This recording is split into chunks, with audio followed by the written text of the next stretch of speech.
नमस्कार दोस्तों, बाल टू बेंच एकेडमी में आप सबका हार्दिक स्वागत है।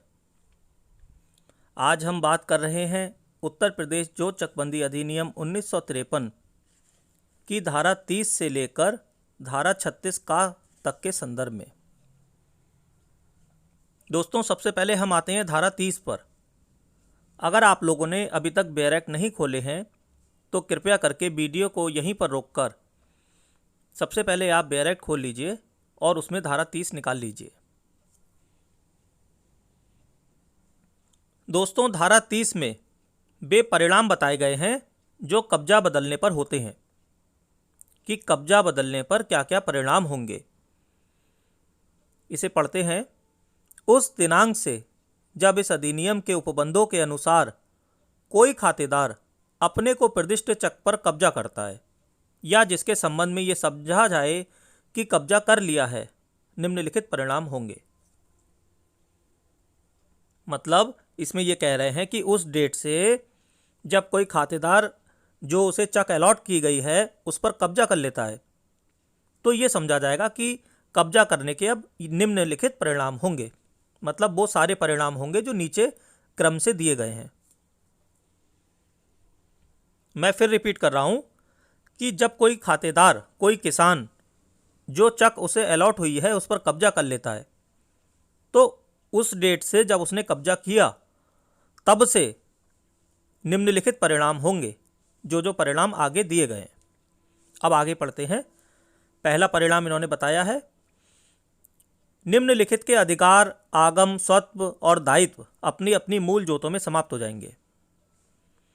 मतलब निम्नलिखित के, अब निम्नलिखित में कौन कौन है नीचे आप देखिएगा, एक तो इन्होंने खातेदार दे रखा है और एक पूर्ववर्ती खातेदार दे रखा है।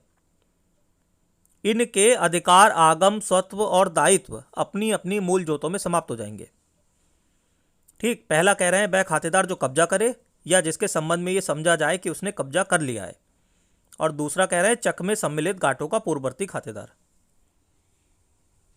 मतलब पहला पॉइंट यह कह रहा है कि खातेदार जो कब्जा करे और जो पूर्ववर्ती खातेदार हैं उनके अधिकार, आगम, स्वत्व और दायित्व अपनी अपनी मूल जोतों में समाप्त हो जाएंगे। भाई, जब उनकी मूल जोत किसी और को ट्रांसफर हो गई, मान लीजिए आपकी कोई खेत था, उस खेत के बदले में आपको दूसरा खेत मिल गया, तो जब आपको दूसरा खेत मिल गया तो पहले वाले खेत के संदर्भ में आपके सारे अधिकार समाप्त हो गए, क्योंकि आपको तो दूसरा खेत मिल गया। तो इसीलिए वो खातेदार जो कब्जा करे और पूर्ववर्ती खातेदार हैं उनके अधिकार और आगम, स्वत्व और दायित्व अपनी अपनी मूल जोतों में समाप्त हो जाएंगे। अगला पॉइंट देखिए, उस खातेदार के जो कब्जा करे या जिसके संबंध में यह समझा जाए कि कब्जा कर लिया है, अपने चक में वही अधिकार, आगम, स्वत्व और दायित्व होंगे जो उसकी अपनी मूल जोत में थे, और ऐसे निजी स्रोत से जब तक कि वह स्रोत विद्यमान रहे सिंचाई की वह अन्य सुविधाएं भी प्राप्त होती रहेंगी जो चक में सम्मिलित गांठों के पूर्ववर्ती खातेदार को उन गांठों के संबंध में प्राप्त थी। देखिए इसमें क्या कह रहा है कि वह खातेदार जो कब्जा करेगा तो जो चक उसे अलॉट होगी उसमें उसके वही अधिकार और दायित्व होंगे जो मूल जोत में थे। मतलब पहले वाले पॉइंट में यह कह रहा था, जैसे आप उदाहरण से समझिए कि आपके पास एक खेत है, उस खेत के बदले आपको दूसरा खेत मिल गया, तो पहले वाले पॉइंट में कह रहा है कि आपका अपना जो पुराना वाला खेत था उसमें आपके अधिकार और दायित्व समाप्त हो गए, और दूसरे वाले पॉइंट में कह रहा है कि नए वाले खेत में आपको वही सब अधिकार मिल जाएंगे जो आपके पुराने वाले में थे, और ऐसे निजी स्रोत से सिंचाई की अन्य सुविधाएं भी प्राप्त हो रहेंगी जो चक में सम्मिलित गांठों के पूर्ववर्ती खातेदार को उन गांठों के संबंध में प्राप्त थी। जो आपको नया चक मिला तो उसमें आपको सिंचाई वगैरह की वही सुविधाएं प्राप्त होंगी जो उससे पहले पुराने वाले किसान को प्राप्त थी।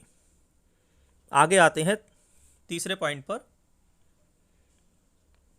उन भूमियों के संबंध में जो गांव सभा या किसी स्थानीय प्राधिकारी में निहित हों और जो खातेदार को निर्दिष्ट की गई हों, यह समझा जाएगा कि वे राज्य सरकार द्वारा 1950 ईस्वी के उत्तर प्रदेश जमींदारी विनाश तथा भूमि व्यवस्था अधिनियम की यथास्थिति धारा 117 या धारा 117 का के उपबंधों के अधीन वापस ले ली गई हैं और उनका बंदोबस्त खातेदार के साथ कर दिया गया है। अब इसमें क्या है कि भूमियां हैं जो गांव सभा में निहित हो या किसी स्थानीय प्राधिकारी में निहित हो, यानी कि ऐसी भूमि जो किसी गांव सभा में निहित है या किसी स्थानीय प्राधिकारी में निहित है, और ऐसी भूमि किसी किसान को दे दी गई, किसी खातेदार को निर्दिष्ट कर दी गई, तो फिर क्या होगा? तो इसमें कह रहे हैं कि यह समझा जाएगा कि वो राज्य सरकार द्वारा प्रदान की गई है, राज्य सरकार द्वारा वापस ले ली गई है। यूपीजेडए एक्ट की धारा 117 और 117 का के उपबंधों के अधीन। मतलब कोई भूमि अगर गांव सभा में निहित है या किसी स्थानीय प्राधिकारी में निहित है, तो वह भूमि अगर किसी किसान को दे दी गई है, तो ये समझा जाएगा कि जो यूपीजेडए एक्ट है उसकी धारा 117 का के अधीन सरकार द्वारा वापस ले ली गई है और उसका बंदोबस्त खातेदार के साथ कर दिया गया है। मतलब सरकार ने वो भूमि वापस ले ली और उसे खातेदार को दे दी, ये समझा जाएगा। आगे आते हैं अगले पॉइंट पर। धारा 19 का की उपधारा 2 के प्रतिबंधात्मक खंड के अधीन किए गए प्रख्यापन के बाद चक में सम्मिलित भूमि में या भूमि पर जन साधारण तथा सभी व्यक्ति विशेषों के अधिकार समाप्त हो जाएंगे और वे अंतिम चकबंदी योजना में इस प्रयोजन के लिए निर्दिष्ट भूमि में सृजित हो जाएंगे।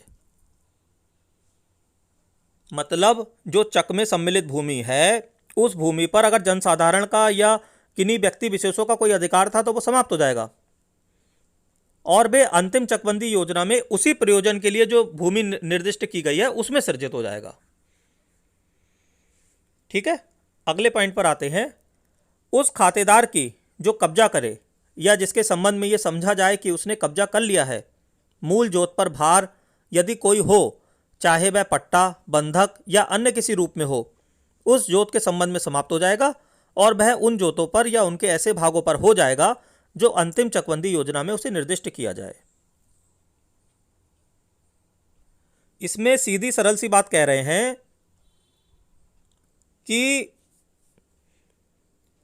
जो खातेदार, जो किसान, और सरल शब्दों में समझिए, कोई किसान है तो किसान के पास एक खेत था और उसके बदले में उसे दूसरा खेत मिल गया, तो उस किसान ने क्या करा, अपना पुराना वाला खेत छोड़ दिया और दूसरा वाला खेत ले लिया। लेकिन हुआ क्या कि जो पुराना वाला खेत था उस पर कुछ चार्ज था, कुछ भार था, या वो मॉर्टगेज था बैंक में, या वो लीज पे था। तो ऐसे में क्या होगा कि उसके जो चार्ज था, मॉर्टगेज था, लीज था, पुरानी वाली जोत के संबंध में समाप्त हो जाएगा और जो उसने नई जोत उसे अलॉट हुई है उस पे चार्ज और मॉर्टगेज आ जाएंगे। ठीक है, जैसे मान लीजिए, एक और सरल एग्जांपल से समझ लीजिए। मान लीजिए आप है, आपके पास एक खेत है, आपको उस खेत के बदले में एक दूसरा खेत मिल गया, लेकिन आपने वो खेत पहले ही बैंक को मॉर्टगेज करके लोन ले लिया। अब आपने पता चला बैंक से लोन भी ले लिया और वो खेत आपका चला गया और उस खेत के बदले में आपको दूसरा खेत मिल गया। तो एक तो आपको दूसरा खेत भी मिल गया और आपको बैंक से लोन भी मिल गया। तो ऐसे में जो आदमी उस खेत को लेगा वो तो फंस जाएगा। तो इसलिए इसमें यह प्रावधान किया गया है कि पुराने खेत पर जो मॉर्टगेज, लीज या कोई चार्ज होगा तो वो उस खातेदार के नए खेत पे ट्रांसफर हो जाएगा। ठीक है, आगे इसमें धारा 31 उत्तर प्रदेश अधिनियम संख्या 8 सन 1963 द्वारा लोपित कर दी गई है, इसलिए ये परीक्षा के दृष्टिकोण से अब महत्वपूर्ण नहीं रही। आगे बढ़ते हैं धारा 32 पर। धारा 32 में खाता संक्रमित करने के अधिकार का वर्णन किया गया है, इसे पढ़ लेते हैं। इसमें बता रहे हैं कि उत्तर प्रदेश भू राजस्व अधिनियम 1901 और 1950 ईस्वी के उत्तर प्रदेश जमींदारी विनाश और भूमि व्यवस्था अधिनियम में किसी बात के होते हुए भी खातेदारों का अपनी जोतों में अधिकार, आगम, स्वत्व और दायित्वों का ऐसा संक्रमण, चाहे वह विनिमय द्वारा हो या अन्य प्रकार से, जो उन्हें प्रभावित करने वाली अंतिम चकबंदी योजना के कार्यान्वयन में अंतर्ग्रस्त हो, वैध होगा और किसी खातेदार या अन्य व्यक्ति को ऐसे संक्रमण पर आपत्ति करने अथवा उसमें हस्तक्षेप करने का अधिकार ना होगा। भाई इसमें सीधी सी बात है, इसमें पावर टू ट्रांसफ़र होल्डिंग्स की बात की जा रही है।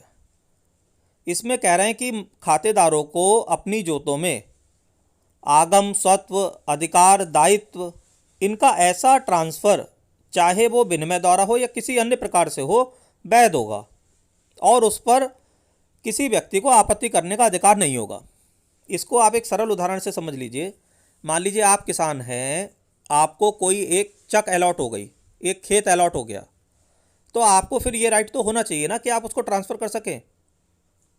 अगर आपको ये राइट नहीं होगा कि आप उस पर ट्रांसफ़र कर सकें या अपने अधिकार को या दायित्वों को या अपने स्वत्व को या अपने आगम को आप ट्रांसफ़र ना कर सकें, तो ये फिर आपके लिए कितना बड़ा अन्याय वाली बात होगी। इसीलिए इस धारा 32 में खाते को संक्रमित करने का अधिकार दिया गया है। Power to transfer holdings, holding को ट्रांसफ़र करने की पावर बताई गई है। ठीक है, अब आते हैं धारा 33 पर। धारा 33 कॉस्ट के बारे में प्रावधान करती है, यानी कि व्यय। इसे पढ़ लेते हैं। राज्य सरकार इस अधिनियम के अधीन संचालित क्रियाओं का व्यय की रकम निश्चित करेगी और कटक के खातेदार से उसका ऐसा भाग और ऐसी रीति से वसूल करेगी जो नियत की जाए। अब इसमें क्या है कि राज्य सरकार जो है चकबंदी अधिनियम के अंतर्गत जो भी कार्य किए जा रहे हैं, जो भी क्रियाएं की जा रही हैं, उसमें खर्चा तो होता ही है, तो राज्य सरकार उसकी रकम निश्चित करेगी और जो किसान है, खातेदार है, उससे उसका ऐसा भाग ऐसी रीति से वसूल करेगी जो नियत की जाए कि उससे कितना लेना है और कैसे लेना है, ये राज्य सरकार निर्धारित करेगी। आगे उपधारा 2 में कह रहे हैं, यदि राज्य सरकार निर्णय करे तो वह आज्ञा दे सकती है कि उक्त क्रियाओं के व्यय की प्रथम किस्त के रूप में कोई निर्दिष्ट धनराशि नियत रीति से अग्रिम वसूल की जाए। यानी कि अगर राज्य सरकार चाहे तो ये जो चकबंदी क्रियाएं की जा रही हैं उसमें जो खर्चे होंगे उसकी कोई एक इंस्टॉलमेंट एडवांस में ले ले। ठीक है, तो ये प्रावधान किया गया है। नेक्स्ट में कह रहे हैं उपधारा 3 में, इस धारा के अधीन व्यय देय धनराशि मालगुजारी की बकाया की भांति वसूल की जाएगी। मतलब अगर कोई किसान इस व्यय की रकम को देने के लिए तैयार ना हो या टालम टूली करे तो उससे यह रकम मालगुजारी के बकाया की भांति वसूल की जाएगी। ये प्रावधान यहाँ पर रख दिया गया है। दोस्तों आगे धारा 34, 35, 36 और 36 का ये लोपित कर दी गई हैं। तो ये ऐतिहासिक दृष्टिकोण से भले ही महत्वपूर्ण हो, लेकिन परीक्षा के दृष्टिकोण से अब कोई महत्व नहीं रखती हैं। इसलिए आपको इस अध्याय में धारा 33 तक ही पढ़ना होगा। ठीक है, तो आज बस इतना ही। मिलते हैं अगले वीडियो में। धन्यवाद।